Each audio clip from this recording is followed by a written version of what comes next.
Hey, welcome back. In this video, I'm breaking down how to get the most out of your Zone 2 training. Because back when I was trying to break 40 minutes for 10K, I had no idea I was missing out such crucial pieces of the puzzle that have now taken me down to 32 minutes for 10K. And I'll be sharing with you my top tip for getting your Zone 2 absolutely dialed. Before we get into the top or bottom question, we first need to start with why we need to train in Zone 2 and what actually is Zone 2. The why Zone 2 question is going to be a pretty easy one to answer because it's going to give us the best return on our investment so that we can effectively achieve our running goals and desired improvements without wasting our time. So that's maximize fat oxidation, maximize aerobic capacity, maximize mitochondrial biogenesis, minimize our potential for injury, and maximize our enjoyment over a long-term period of time, because that's why we do it, remember, to enjoy it. When we train in Zone 2, we're training at an intensity our body is designed to operate at. Believe it or not, but we're not designed or have not evolved to run marathons as fast as possible. What we're designed to do is run slowly for really long distances to outlast our prey. It's called a persistent hunt. That's why one of the cornerstones of my system for taking people like you and making them into faster runners is leveraging our innate genetics to develop our aerobic capacity. Other cornerstones being consistency and specificity, which make up my ABCs framework. As endurance runners, by far the most important component of our physiology we need to improve to become faster is going to be our aerobic capacity. Aerobic capacity can really be boiled down into three main components: oxygen uptake, oxygen transport, and oxygen utilization. The first component is oxygen uptake. It's how efficiently we can draw oxygen from the air we breathe in. Zone 2 training helps increase erythropoiesis, which is the increased production of red blood cell count, so we can catch more of that oxygen as our blood passes across our lungs. The second component is oxygen transport. Much like oxygen uptake, the more red blood cells we have to transport oxygen, the more oxygen-rich blood we can pump via our more efficient heart from Zone 2 training to the working muscles for more aerobic respiration within the cell, which is burning oxygen and fat together for an endless supply of energy. That leads to oxygen utilization. Once that oxygen-rich blood gets to the working muscle, we need to be able to pull that oxygen out. Oxygen is carried in the blood by hemoglobin. In the muscle, we have myoglobin. And there is a pressure gradient difference, so that hemoglobin immediately offloads oxygen to myoglobin.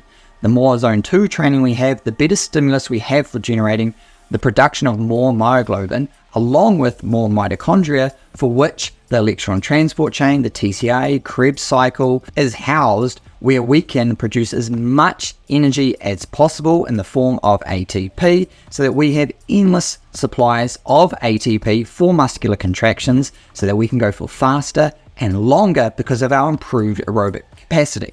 The more we improve our oxygen uptake, transport, and utilization, the faster we can run for less effort.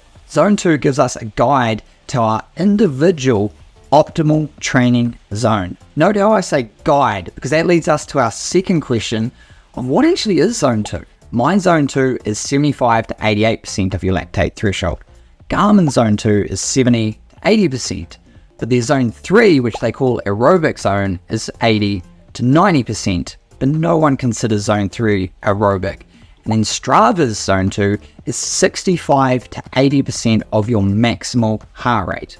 But don't worry if you're a little confused, because regardless of what the exact calculation is or how you arrive at those numbers, what we're trying to achieve within any Zone 2 is going to be the same. We want to set our Zone 2 to cover our maximal fat oxidation zone or range. That's the exercise intensity where we're burning as much fat as possible, just before we start to need an increased supply of energy, which we then need to rely on carbohydrate. It's often referred to as a metabolic crossover point. And this is where we begin to tip into Zone 3, at least in most logical zone systems.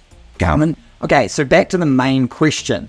Top or bottom of Zone 2? Hey, look, I'm a runner too, so I get it. More is better, harder, faster, we all win. No, that's not what we're trying to achieve here. Operating at the top of Zone 2 only has the potential to be detrimental. The bottom of Zone 2 doesn't. you're training always at the top of zone 2, you're potentially cresting that metabolic crossover point, starting to rely more heavily on carbohydrates, losing that metabolic or maximal fat oxidation efficiency sweet spot that we're trying to achieve. So let's recap what we've just gone over. Our bodies are designed to run slowly for exceptionally long distances, not run marathons as fast as possible. Zone 2 helps us burn more fat, stimulate mitochondrial biogenesis, increase aerobic capacity, minimize injury risk, and most importantly, increase enjoyment for the longevity of your running career. Aerobic capacity involves the uptake of oxygen, the transport, and the utilization. Zone 2 can be our guide to our maximal fat oxidation zone or intensity before carbohydrates are needed. See, none of those points are reliant on how fast you're running or where you're running in zone 2. If anything, running slower will give you more energy for your more effective event-specific interval training sessions. This is a point I make a lot with the athletes I work with and in my event-specific training plans and the workouts. Look, these things have a zone. You don't always need to be at the top. There's a range at the bottom too. Okay, so now my tip for getting your zone 2 dialed for the most effective training. Structured workouts. You may have heard of them, you may not have even seen them. If you got a Garmin, you may get a workout suggestion. Structured workouts are available on all modern GPS devices, and they allow you to set specific ranges or intensities for your run. So you can head out and your watch can beep at you if your heart rate's getting too high or your pace is getting too slow. It's an amazing feature, and I highly recommend you check out some of my shorts where I've designed how to put those together. You can also check out my Training Zones how-to guide, which is available on my website, link in the description, and you can get your Training Zones calculator. You can download your training zones as well as a guide as to what workouts would work with what kind of distances, and then how to make them and put them into your watch so you can just switch your brain off, press go, and get into it. All right, guys, see you at the next one.